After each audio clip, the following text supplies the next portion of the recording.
శ్రీ గురుభ్యో నమ. ఓం గణేశాయ నమ, సరస్వతాయ నమ, గురు దత్తాత్రేయ నమ, గురు బ్రహ్మ గురు విష్ణు గురుదేవ మహేశ్వర గురు సాక్షాత్ పరబ్రహ్మ తస్మై శ్రీ గురువే నమ. సదానం వృక్షం మూలదివాస సదా శ్రవణం తప్పమత్తిరింపయంతం తరుం కల్పవృక్షాధికం సాధయంత నమామీశ్వరం సద్గురుం సాయినాథం. శ్రీ సమర్థ సద్గురు సాయినాథ నమ, గురు దత్తాత్రేయ సాయి నమ, విశ్వప్రాణ సాయి నమ.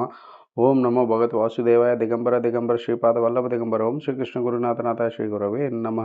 ముందుగా మా గురువుగారు అయినటువంటి శ్రీ కృష్ణ గురుజీ గారికి పాదాభివందనం చేస్తూ ఈరోజు సాయి సచ్చరిత్రము పారాయణంలో మరొక అధ్యాయంతో పారాయణం మొదలు పెడదాం. ఓం శ్రీ సాయినాథాయ నమ. శ్రీ సాయి సచ్చరిత్రము 24వ అధ్యాయం. శనగల కథ, నీతి, సుధాముని కథ, అన్న చంచనికర్, మావీసుబాయి, బాబా నైజము, భక్త పారాయణ తత్వము. ఈ అధ్యాయంలో కానీ వచ్చే అధ్యాయంలో కానీ ఫలాదని చెప్పుటకు ఒక విధంగా అహంకారమే. మన సద్గురుని పాదాలకు అహంకారము సమర్పించి కానీ మనం ప్రయత్నమందు జయమును పొందుము. మన అహంకార రహితులు అయినచో మన జయము నిశ్చయము. సాయిబాబాను పూజించటచే ఇహపర సౌఖ్యములు రెండింటినీ పొందవచ్చును. మన మూల ప్రకృతి యందు పాతుకొని శాంతి సౌఖ్యమును పొందేదము. కాబట్టి ఎవరైతే తమ క్షేమమును కోరెదరో వారు గౌరవార్థములను సాయిబాబా లీలను వినవలను, మనను చేయవలను. దీన్ని నెరవేర్చినచో వారు సులభంగా జీవిత పరమావధిని పొందెదరు, తుదకు మోక్షానందమును పొందెదరు. సో ఇక్కడ చెప్పొచ్చేది ఏంటంటే హేమట్ పంత్. సో ఎప్పుడైతే మనం గురువు గారు అంటే గురువులు యోగుల యొక్క జీవిత చరిత్రము వాళ్ళు చెప్పిన బోధనలు ఎప్పుడు 24 గంటలు మనం ఎప్పుడైతే మన్నన చేస్తామో అప్పుడేమవుతుంది, ఈ ప్రపంచ సౌఖ్యాలు అన్నిటికీ ఒక శాంతి కలిగి దాని నుండి వచ్చే పరమానందం అంటే ఇంకా చిరకాల ఆనందం అంటమాట. చిరకాల ఆనందం అంటే ఎల్లప్పుడూ మనకి ఏది జరిగినా మనకి ఆనందం అనేది మిస్ అవ్వదు. So we will be in that state that we say as a equilibrium state. So దాని తర్వాత ఏమవుతుందంటే మనం మోక్షానికి పొందే అవకాశం జరుగుతుంది. సాధారణంగా అందరూ హాస్యము చమత్కార భాషణమన్న ఇష్టపడతారు, కానీ తాము హాస్యాస్పదులు అగుటగా ఇష్టపడరు. ఇది అందరికీ నిజమే. మనకందరికీ చమత్కార మాటలు హాస్యము వినడం బాగానే ఉంటుంది, కానీ మనమే అయ్యేదానికి ఇష్టపడదు. కానీ బాబా చమత్కార మార్గం వేరు.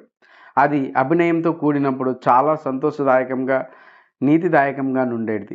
కావున ప్రజలు తాము వెక్కిరింత పాలైనప్పటికీ అంతగా బాధపడేవారు కాదు. హేమట్ పంత్ తన విషయంని ఈ క్రింది తెలుపుచున్నాడు. శనగల కథ. సో గురువులు అనేవాళ్ళు ఏం చేస్తారంటే ఒక్కొక్కసారి ఎనాక్టింగ్ చేస్తారు. అంటే అదర్ పర్సన్ని ఇప్పుడు ఫర్ ఎగ్జాంపుల్ ఏంటంటే నాకు పర్టికులర్ పర్సన్ అంటే నాకు కొంచెం కోపం ఎన్ని వస్తాయి. సో సడన్గా a guru will shift his moment to as enacting as that person. అంటే ఆ పర్సన్ లాగా ఎనాక్ట్ చేసి అతను ఎలా అయితే బిహేవ్ చేస్తాడో అలా తన స్టూడెంట్స్ ముందు ఎవరికైతే ఇరిటేషన్ ఉంటుందో పర్టికులర్ పర్సన్ అంటే ఆ ఇరిటేటివ్ పర్సన్ని తను ప్రొజెక్ట్ చేస్తూ ఉంటారన్నమాట. So to test this disciple whether he is able to handle it or not. So ఆ రకంగా ఇలా టెస్ట్ చేయడానికి చేస్తారన్నమాట. సో అప్పుడు మనం ఏం చేయాలి, ఓకే. సో అప్పుడు కూడా మనం ఇప్పుడు ముందు చెప్పుకున్నాం కదా, మనం అన్నీ గురువు గారి పాదాల వద్ద సమర్పిస్తే మనకి మనశ్శాంతి అనేది వస్తుంది. సో అప్పుడు ఏమవుతుంది, మనం దుఃఖము సుఖముల మధ్య కానీ కోపము తాపముల మధ్య కానీ షిఫ్ట్ అనేది అవ్వదు. సో ఇప్పుడు కూడా స్టేట్ ఆఫ్ మైండ్ అనేది స్టాండర్డ్గా ఉంటుంది, అంటే ఈక్వల్ స్టేట్లో ఉంటుంది. సో కావున ప్రజలు తాము వెక్కిరింత పాలైనప్పటికీ అంతగా బాధపడేవారు కాదు. హేమట్ పంత్ తన విషయంని ఇక్కడ తెలియచెప్పుచున్నాడు. శనగల కథ. షిరిడీలో ఆదివారం నాడు సంత జరిగేటిది. చుట్టుపక్కల పల్లెల నుండి ప్రజలు వచ్చి వీధుల్లో దుకాణం వేసుకొని వారి సరుకులు అమ్ముకొనిచుండిరి. ప్రతిరోజు మధ్యాహ్నం 12 గంటలకు మసీదు నిండుచుండెను. ముఖ్యంగా ఆదివారం నాడు కిక్కిరిసిపోవుచుండెను. ఒక ఆదివారం నాడు హేమట్ పంత్ సాయిబాబు ముందు కూర్చొని బాబా పాదములు ఎత్తుచు మనసునందు జపం చేయుచుండెను. బాబా ఎడమవైపు శ్యామ, కుడివైపు వామన్ రావు ఉండిరి. శ్రీమాన్ బూటి, కాకా సాహెబ్ దీక్షిత్ మొదలగు వారు కూడా ఉండిరి. శ్యామ నవ్వుచు అన్నా సాహెబ్తో, నీ కోటకు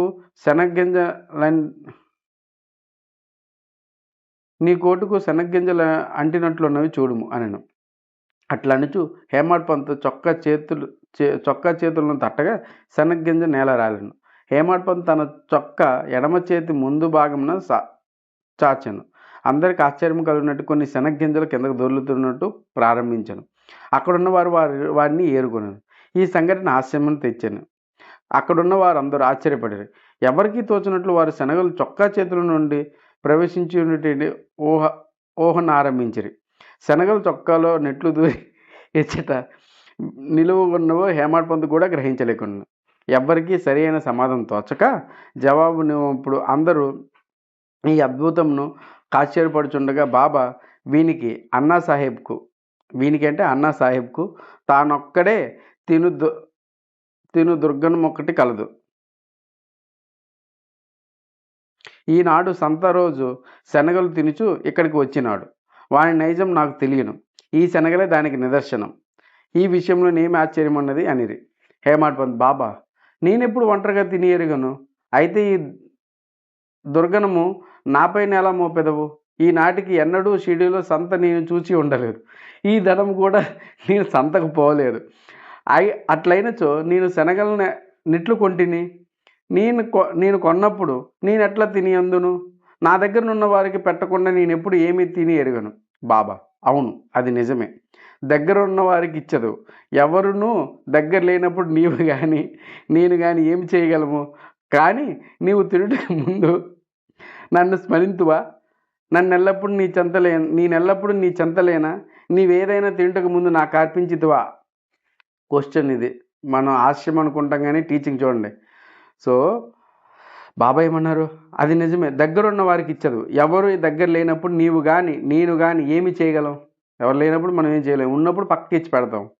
కానీ నీవు తినుటకు ముందు నన్ను స్మరిస్తువా?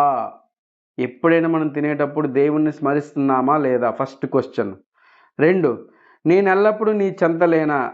భగవంతుడు ఎల్లప్పుడు మన చెంత ఉన్నాడా లేదా? ఎప్పుడు మన పక్కనే ఉంటాడు. నీవేదైనా తినుటకు ముందు నాకు అర్పించితివా? మనం తినే ముందు వాళ్ళకి సమర్పించామా లేదా? క్వశ్చన్ మనమే వేసుకోవాలి. ఆన్సర్ కూడా మనకు తెలుసు.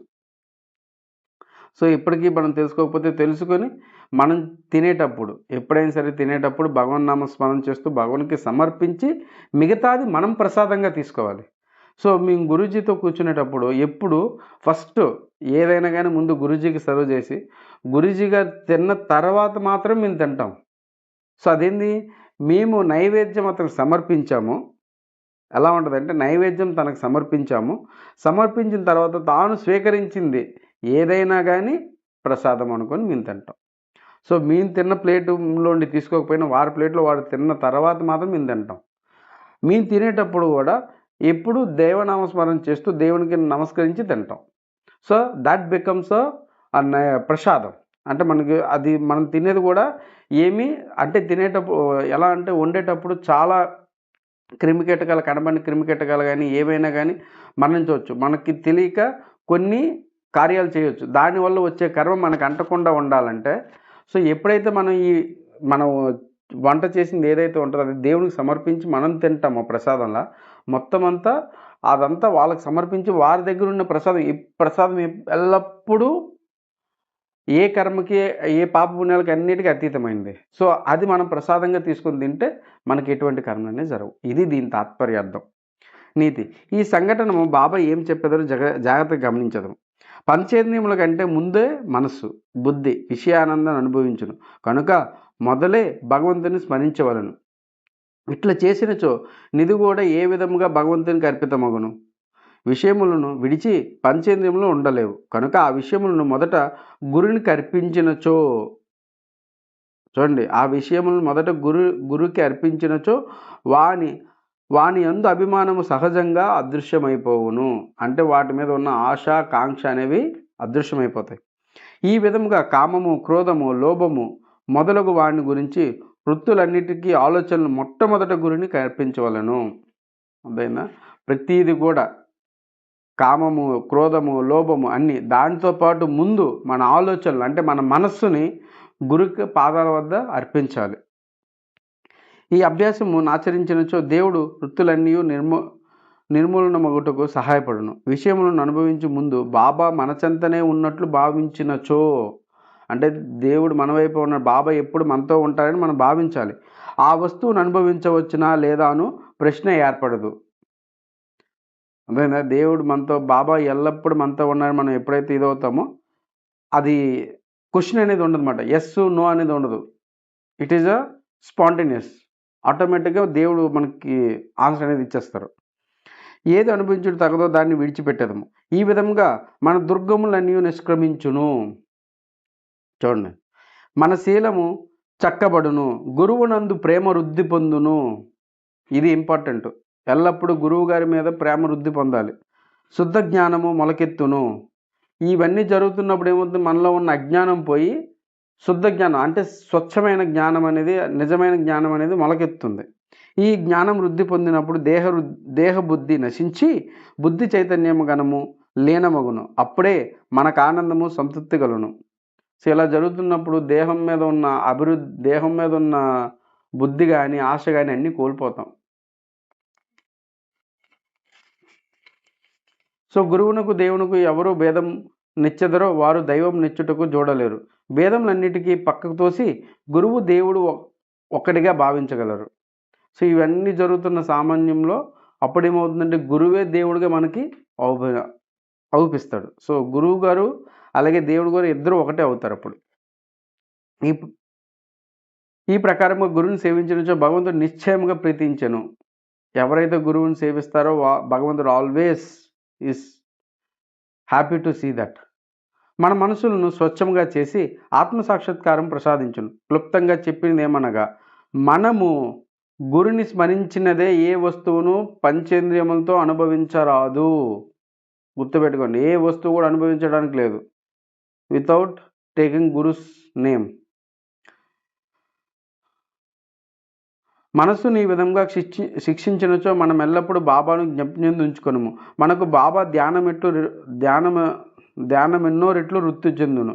బాబా సగుణ స్వరూపము మన కండ్ల ఎదుట నిల్చును. అప్పుడు భక్తి, వైరాగ్యము, మోక్షము మన వశమగును. మన మనస్సునందు బాబా ఎప్పుడైతే నిలపగలమో అప్పుడు మన ఆకలిని, పిపాసను, సంసారమును మరిచెదము. ఇది ఇంపార్టెంట్. అసలు మానవ జన్మ ఎత్తిందే మోక్ష మార్గంకి వెళ్ళడానికి. మోక్ష మార్గంకి ఎప్పుడు వెళ్తాం? ఎప్పుడైతే ఇవన్నీ త్యజిస్తామో. ప్రపంచ సుఖములందు గల అభిలాష నశించి మన మనసులను శాంతిని ఆనందంగా పొందును. అది సుధాముని కథ. పై కథలో చెప్పుచున్నట్టు హేమడ్ పంతు సుధాముని కథ జప్తికి వచ్చారు. అందులో కూడా ఇదే నీతి ఉన్నది కనుక దాన్ని ఎక్కడ చెప్పుచున్నాం. శ్రీకృష్ణుడు అతని అన్న బలరాముడు మరి యొక్క సహపాఠి సుధాముడు వాడును గురువును సందీపుని ఆశ్రమంలో నివసించుచుండిరి. శ్రీకృష్ణ బలరాములు అడిగిపోయి కట్టెలు తీసుకొని రమ్మని గురువు పంపాను. సందీపుని భార్య సుధామునికి కూడా అదే పని మీద 3 కొరకు శనగలిచ్చి పంపాను. కృష్ణుడు సుధాముని అడవిలో కలిసి, దాదా నీళ్ళు కావాలను, నాకు దాహం వేయుచున్నది అనను. సుధాముడు ఉత్త కడుపుతో నీరు తాగకూడదు కనుక కొంత తడవాగుట మంచిదని తన వద్ద శనగలున్నవని కొంచెం తినమని అనలేదు. శ్రీకృష్ణుడు అలసి ఉండటచే సుధాముని తొడపై తలయించి గుర్రు పెట్టుచు నిద్రపోయాను. కానీ ఇది కనిపెట్టి సుధాముడు తన జేబులో శనగలు తీసి తింటే ఆరంభించాను. హఠాత్తుగా శ్రీకృష్ణుడు అట్టాను, దాదా ఏమి తినిచుంటివి? ఎక్కడి నుండి ఈ శబ్దం వచ్చుచున్నది? సుధాముడు ఎట్లాను, తింటుకేమున్నది, నేను చలితో వణుకుచున్నాను, నా పండ్లు కటకటా ముడుచున్నవి, విష్ణు సహస్రనామం కూడా సరిగ్గా ఉచ్చరించలేకున్నాను అని విని సర్వజ్ఞుడు శ్రీకృష్ణుడు ఎట్లాను, నేను ఒక స్వప్నం కంటిని. అందులో ఒకడు ఇంకొకరి వస్తువులను తినిచుంటాను. ఏమి తినిచుంటివని అడగగా ఏమున్నది తింటుకమన్నా అనెను. అనగా తింటుకేమీ లేదని భావము. రెండో వాడు తదాస్తు అనెను. దాదా ఇది ఒక స్వప్నం, నాకు ఇవ్వకుండా ఏమి తిన్నావని నాకు తెలియను. స్వప్న ప్రభావంని నీవేమి తినిచుంటివి అడిగి తిని. శ్రీకృష్ణుడు సర్వజ్ఞుని, అతని లీలలు కానీ తెలిసినచో సుధాముడు ఇట్లా చేసి ఉండడు. కాబట్టి అతను చేసిన దాన్ని తానే అనుభవించవలసి వచ్చింది. శ్రీకృష్ణుడు ప్రియ స్నేహితుడు అయినప్పటికీ అతని ఉత్తర కాలం అంతయు గర్భదారిద్ర్యమే బాధపడిసి ఉన్నది. కొన్నాళ్ళకు భార్య కష్టం చేసి సంపాదించి ఇచ్చి పంపించిన పిడికెడు అటుకులు సమర్పించగానే శ్రీకృష్ణుడు సంతసించి ఒక బంగారు పట్టణం అనుభవించుటకు ఇచ్చాను. ఎవరికైతే దగ్గరున్న వారికి ఇవ్వకుండా తాను అలవాటుతో వానికి జ్ఞప్తి ఉంచుకున్నాను. ఇది గుర్తుపెట్టుకోవాల్సింది. మన దగ్గర తినడానికి ఉన్నప్పుడు మనం 10 మంది అంటే మన చుట్టుపక్కల ఉన్న వాళ్ళకి పెట్టకుండా మనం తింటే అది ఎప్పుడు పాపమే. సో ఇక్కడ కూడా అదే జరిగింది ఎగ్జాంపుల్. శృతి కూడా దీన్ని నొక్కి చెప్పుచున్నది. మొదట భగవంతునికి అర్పించి భుక్త శేషనమునే మనం అనుభవించవలను. మీకు ఫస్ట్‌లో చెప్పాను కదా! భగవంతుని పెట్టినాకే మనం వచ్చి మిగతాది తినేది ప్రసాదంగా ఉంటదని. అది ఇప్పుడు చెప్పింది. బాబా కూడా దీన్ని హాస్య స్వరూపంగా యుక్తితో బోధించెను. అన్నా చించకర్ మావిసిబాయి. హేమండ్ పంత్ ఇచ్చట ఒక హాస్య సంఘటన అందులో బాబా చేసిన మధ్యవర్తిత్వం వివరించెను. దామోదర్ జ్ఞానశ్యామ్ బాబ్రే ఉరఫ్ అన్నా చించికర్ అను భక్తుడు ఒకడు గలడు. అతడు సరళుడు, మోటువాడు, ముక్కుసూటిగా మాట్లాడేవాడు, ఎవరిని లక్ష్య పెట్టేవాడు కాదు, ఉన్నదున్నట్టు చెప్పేవాడు, ఎప్పటికప్పుడు తేల్చువాడు, బయటికి కఠినమైన హఠము చేయుని వాని వల్ల కనిపించును, కానీ వాడు మంచి హృదయం గలవాడు, నక్కజిత్తుల వాడు కాదు. అందుచే బాబా వాడిని ప్రేమించుచుండెను. అందరూ సేవ చేయనట్లు అతడు కూడా మధ్యాహ్నం బాబా ఎడమ చేతిని కరటా పైన వేసి ఉన్న దాన్ని తోముచుండెను. కుడివైపున ఒక ముసలి వితంతు వేణుబాయి కౌగ్జల్గి అను నామి ఉండెను. ఆమె బాబా అమ్మ అని పిలుచుచుండేవారు. ఇతరులు మావిసిబాయి అని పిలుచుచుండేవారు. ఆమె కూడా బాబా సేవించుచుండెను. ఈమెది స్వచ్ఛమైన హృదయం. ఆమె బాబా నడుమున మొలను వీపును తన రెండు చేతుల వ్రేయులు అల్లి దానితో నొక్కుచుండెను. ఆమె దీన్ని అతి తీవ్రంగా చేయుచుండెను. బాబా వీపు కడుపు కలిసిపోయినట్లు కనిపించుచుండెను. ఇంకొక పక్క అన్న తోముచుండెను. మావిసిబాయి ముఖము కిందకు మీదకు కడుగుచుండెను. ఒకసారి ఈమె ముఖము అన్నా ముఖముకు చాలా దగ్గరగా పోయాను. హాస్యమాడు నైజము గలుదడిచే నామె, ఓహో, అన్నా చెడ్డవాడు, నన్ను ముద్దు పెట్టుకున్నట్టుకు యత్నించుచున్నాడు. ఇంత ముసలివాడైనప్పటికీ నన్ను ముద్దు పెట్టుకుంటూ సిగ్గులేదా అనను. అన్న కోపం వచ్చెను. చొక్కా చేతులు పైకెత్తి ఇట్లాడాను, నేను ముసలివాడను, దుర్మార్గుడను ననుచున్నావు. నేను వెర్రివాడనా? నీవే కలహమునకు కాలు దువ్వుచున్నావు. అక్కడ ఉన్న వారందరూ ఈ ముసలి వాళ్ళ కలహం చూసి నవ్వుచుంటిరి. బాబా ఇద్దరిని సమానంగా ప్రేమించేవారు కనుక ఇద్దరిని ఓదార్చవాలని తలిచి ఈ విధంగా నేర్పుతూ సమాధానం ఇచ్చిరి. బాబా ప్రేమతో, ఓ అన్న, ఎందుకు అనవసరంగా గోల చేయుచున్నావు? తల్లిని ముద్దు పెట్టుకున్నచో దానిలో అనోచితమేమి అనను. బాబా మాటలు విని ఇద్దరు సంతృష్టి చెందిరి. అందరూ సరదాగా నవ్విరి. బాబా చమత్కారమును హృదయానందలు పూరితులయ్యిరి. బాబా నైజము బాగుంది కదా. సో బాబా నైజము. బాబా తన భక్తులకు వారి ఇష్టానుసారం సేవ చేయుటకు అనుమతించుచుండెను. దీనిలో నితరులను జోక్యం కలుగజేసుకున్నట్టుకు బాబాకి ఇష్టం లేదు. ఒక ఉదాహరణ ఇచ్చదము. మావిసి బాయి అనే ఇంకొకప్పుడు బాబా పొత్తి కడుపును తోముచుండెను. ఆమె ప్రయోగించు బలము చూసి ఇతర భక్తులు ఆతురతపడారు. వారిట్లా, అమ్మ కొంచెం మెల్లగా తోము, బాబా కడుపులో ప్రేవులు నరుములు తెగిపోవును. అట్లనగా బాబా వెంటనే లేచి కోపంతో సటకాను నేలపై కొట్టను. వారి కండ్లు నిప్పు కన్నముల ఎర్రగాయను. బాబాను చూచుటకు ఎవ్వరికీ ధైర్యం లేకున్నాను. బాబా సటకా చివరను రెండు చేతులతో పట్టుకొని పొత్తి కడుపులో గుచ్చుకొనను. ఇంకొక చివరను స్తంభంకు నానించను. సకటా యంత్రం పొత్తి కడుపులో దూరినట్లు కానవచ్చుచుండెను. కొంతసేపట్లో పొత్తి కడుపు ప్రేగులను అనుకునేరి. బాబా క్రమంగా స్తంభం వైపు పోవుచుండు. బాబా అందరూ భయపడేరి. ఆశ్చర్యంతో భయంతో మాట్లాడక మోగవాళ్ళని నిలిచిరి. బాబా తన భక్తురాలి కొరకు ఈ కష్టంను అనుభవించిరి. తన తక్కిన భక్తులు ఆమెను బాబా హాని లేకుండా తోమమనిరి. మంచి ఉద్దేశంతో వారు ఈ మాటలనిరి. దీనికి కూడా బాబా అప్పుకొనలేదు. వారి మంచి ఉద్దేశమే బాబాను కష్టంలో దించినందుకు ఆశ్చర్యపడారు. ఏమీ చేయలేక కనిపెట్టుకొని చూచుచుండేది. అదృష్టమే బాబా కోపమును తగ్గించెను. సటకాను విడిచి గద్దెపై కూర్చోండి. అప్పటి నుండి భక్తులు ఇష్టానుసారం సేవ చేయనప్పుడు ఇతరులు జోక్యం కలుగజేసుకొని రాదని నీతి నేర్చుకునేది. ఎవరి సేవ ఎట్టిదో బాబాకే గుర్తు. ఇది చాలా ఇంపార్టెంటు. సో అంటే ఇది నేను చెప్తున్నాను కదా, అంటే నాకు మా గురువుగారితో ఉన్నప్పుడు అతని పాదసేవ చేయడానికంటే ఎవ్రీడే అంటే సత్సంగ్ టైంలో అతనితో మాట్లాడుతూ అతని పాదసేవ చేయడం నాకు ఇంట్రెస్ట్ ఉండేది. అంటే నేను చేసేవాడిని కూడా కాదు, అది అతని దయ అతని కృప, అది కూడా ఆ సేవ రావడానికి. ఇంతలో ఒక ఫారినర్ ఆమె కూడా ఆ గురూజీ యొక్క భక్తులే, అంటే శిష్యురాలు. సో తను ఇండియాకి వచ్చినప్పుడు ఇది ఫస్ట్ స్టార్టింగ్లో తను ఇలా చూసి తను కూడా నేను చెయ్యొచ్చానని. చేయొచ్చంటే గురూజీ అన్నారు, అతను కాల్ చేస్తున్నాడు కదా! నువ్వు కావాలంటే చేయొచ్చు అని చెప్పేసి ఆయన పర్మిషన్ ఇచ్చారు. పర్మిషన్ ఇస్తే తనేం చేసింది, నిదానంగా అంటే ఆ చేతిని అతి సున్నితంగా చాలా ఇదిగా చేసేదనమాట. అంటే మధ్యలో ఎవరొచ్చి ఎలా చెయ్యి, అలా చెయ్యి అని చెప్పినా కోప్పడేవాళ్ళు గురూజీ. ఈవెన్ ఒక్కొక్కసారి అంటే పర్మిషన్ తీసుకొని ఎంతో బతిమిలాడితే గురూజీ ఒప్పుకునేవాళ్ళు. మసాజ్ చేయడానికి గాని, ఏదైనా గాని. అప్పుడు గూడా నాకున్న అంటే నేను యంగ్ వయసులో ఉండేవాడిని అప్పుడు. నా వయసు అరౌండ్ 25, 30 లోపుండేది. సో, యంగ్‌గా ఉండి మనం బలవంతం ఉపయోగించి చేస్తునేటప్పుడు ఎవరైనా వచ్చి సేమ్ ఇలాగే కొంచెం నెమ్మదిగా చెయ్యి, అలా చెయ్యి, ఇలా చెయ్యి అని చెప్తే కోప్పడేవాళ్ళు. వాడు మనస్ఫూర్తిగా అంటే అందులో మమేకమై చేస్తున్నప్పుడు వాడేం చేస్తున్నాడు, వాడెంత కష్టపెట్టినా నాకు ఎటువంటి కష్టము కలగదు. వాడి ప్రేమ తప్ప అని చెప్పేసి. ఇలా నా ఒక్కడి గురించని కాదు, మిగతా భక్తులు గూడా అంటే గురు పౌర్ణమి ముందు గురువుగారికి స్నానం చేయించేటప్పుడు గాని, అప్పుడు నలుగుతో అందరూ గట్టిగా పామేవాళ్ళు.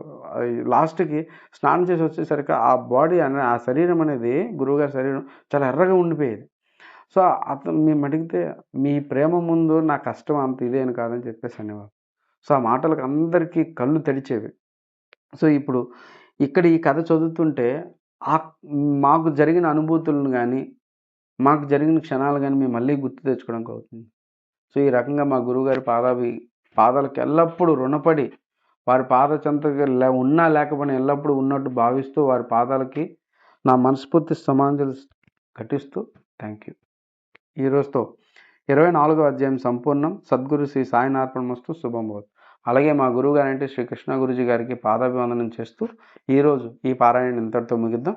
మళ్ళీ రేపు ఇంకొక అధ్యాయంతో పారాయణం మొదలుపెడుతూ మరిన్ని కథలు, మరిన్ని బాబా బోధనలు తెలుసుకుందాం.